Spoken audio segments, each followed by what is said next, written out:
Previously on TVSins. Well, let's have a look. Redo, we can appraise the appraisal. Why don't you and I play a game of off? You go first.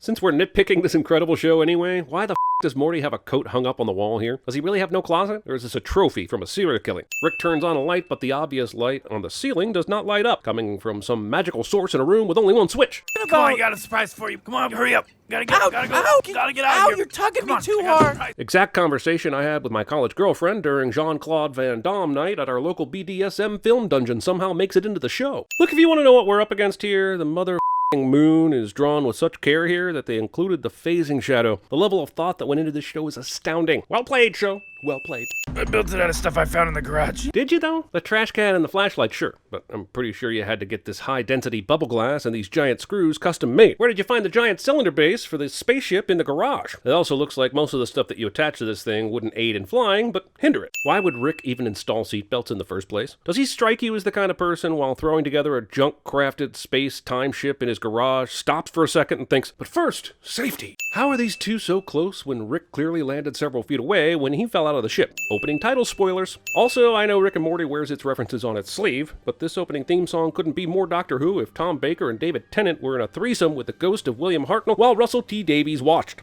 Also, intro promises an episode where Morty is a robot and doesn't come through ever. There are 2 or 3 other things in this the intro promises and doesn't deliver, and I'm calling my local Adult Swim about it. What is this pink liquid? Are the Smiths drinking Pepto for breakfast? I mean, with this family, I guess that might make sense. I mean, if you told me Jerry ends up mixing it with whiskey and has a fondness for barbed wire, I wouldn't say you were wrong. 2 + 2.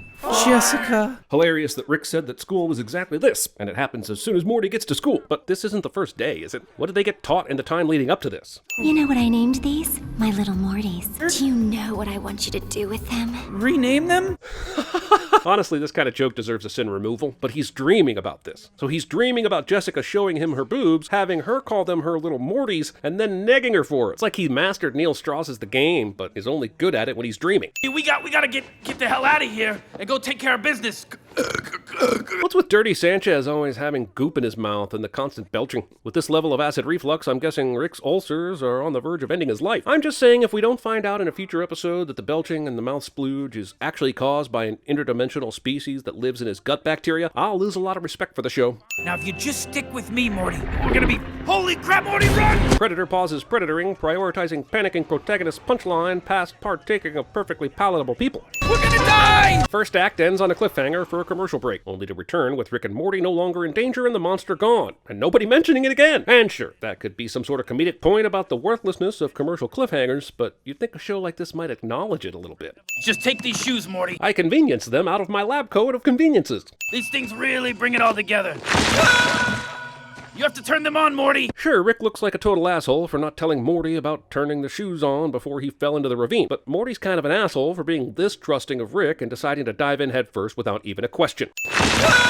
Morty survives this. Is he immortal? Yeah, it's a cartoon, I get it, but in what alternate universe can a leg broken in at least 3 places continue to stay elevated like this? I went into a future dimension with such advanced medicine that they had broken leg serum at every corner drugstore. Nice, echoing of the Back to the Future line there. But what kind of place is it that people are breaking their legs so much that a broken leg serum is a viably mass-produced medicine? Rick separates this seed, but there is somehow a full seed in each half. Now, knowing this show, that could completely be intentional, and is some sort of paradoxical joke that will be retconned into a storyline in season 42. But the pickings here be slim, so for now. I'm gonna need you to take these seeds into the bathroom, and I'm gonna need you to put them way up inside your butthole, Morty. Morty full of grace. They'll fall right out of mine. I've done this too many times, Morty. Sure, Rick is a quasi-evil, drunken asshole and an unreliable character overall, but didn't he tell Morty... What do you think, I can just do it all by myself? And now he's saying he's done this lots of times? Maybe Rick just wanted to spend time with Morty, I'll grant that, but I'm taking my sin and going home. Come on, Morty. Please, Morty, you have to do it, Morty. Man, Rick says Morty at least 100 times in this first episode. I'm sure it's on purpose for some sort of comedic effect, but damn, the effect wears off quick. Why didn't you notify us? Have you not been getting the messages? I've been leaving with Morty's grandfather? Sure, this principle is dumb, but if he's been calling Morty's grandfather and leaving messages that apparently have been going unheeded for 2 months, wouldn't you try and call the parents at work? Isn't that how you got in contact with them this time?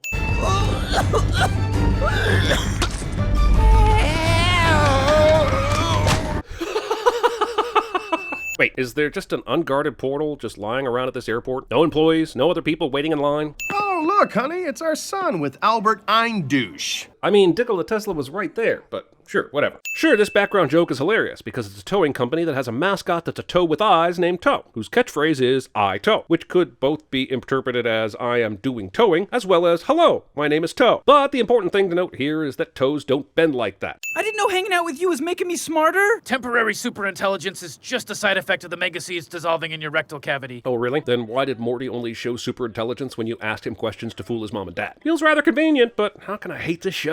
The synths don't matter. And I needed those seeds real bad. Not in this episode, you didn't. Meaning those seeds are about the MacGuffiniest thing to ever mac all over my guffins. Agent Hurley, I want you to give this scumbag a cavity search. I'm talking roto-rooter. You're a very nosy fella, kitty cat, huh? You know what happens to nosy fellas? You want me to buy a subscription to the Saturday Evening Post? No, not a word, not a word, not a word now.